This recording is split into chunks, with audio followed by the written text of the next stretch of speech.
All right, hey everybody, it's Mary Gallagher. If you've read our book or followed us on Facebook for any length of time, you know that we do not recommend a packaged reading program or a packaged phonics program. So, when you go and you Google Teach a Child to Read and you find that ad for that great program that says, for $199, your child's guaranteed to read in 6 weeks, and you hear all these great testimonials. I taught my kid to read this way, blah, blah, blah. We don't recommend those.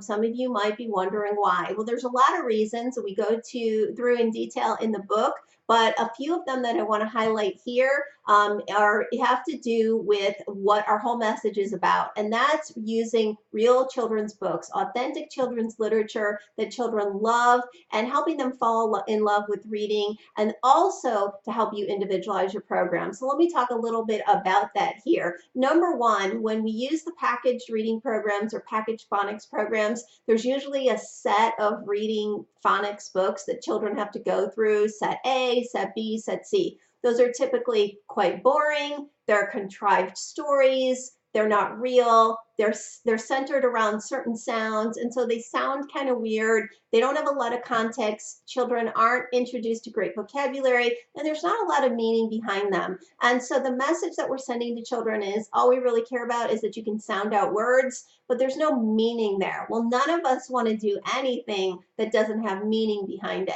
So we definitely recommend that we use as the anchor, as the majority of our books, real rich children's literature. There's nothing wrong with some phonics readers, but we don't want those to be the basis or the meat and potatoes to the program. Now, if you have some phonics readers and you're curious how to incorporate them or what my opinion is, please let me know. Just reply, info@teachachild2read, and I would be happy to answer some of those questions for you. However, for the most part, we try to avoid those. Again, those can kill the love of reading for our child and make reading really boring. We're encouraging you to raise lifelong readers. The only way to raise lifelong readers is for children who know how to read, but also love to read. So I've seen a lot of kids learn to read and learn to read really well, but it doesn't stick.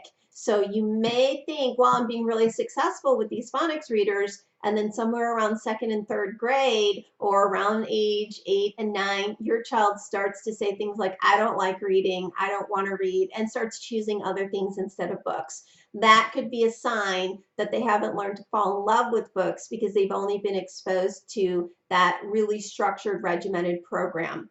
The third reason we don't recommend this is that it takes a lot, costs you a lot of money, and it doesn't allow you to individualize for your student. When we introduce you to the type of reading that we recommend, the type of books and the lesson plan in our book, Teach a Child to Read with Children's Books, you are able to individualize for your child. Not all children learn the same way. You might have 10 children, and I guarantee, and I've heard this from many of you, each one of them is different, and you have to approach things differently. We give you all the tools, the strategies, and the resources to do that, no matter what kind of a learner your child is and no matter where they are with reading. You won't get that with a packaged program. As one parent said to me, I'm attracted to all the shiny objects, and I need to stop buying all the things that promise magic results. And as another parent said to me, I would have saved a whole lot of money if I had just read your book first. So we do recommend that you start with our book, and then if you want to incorporate programs,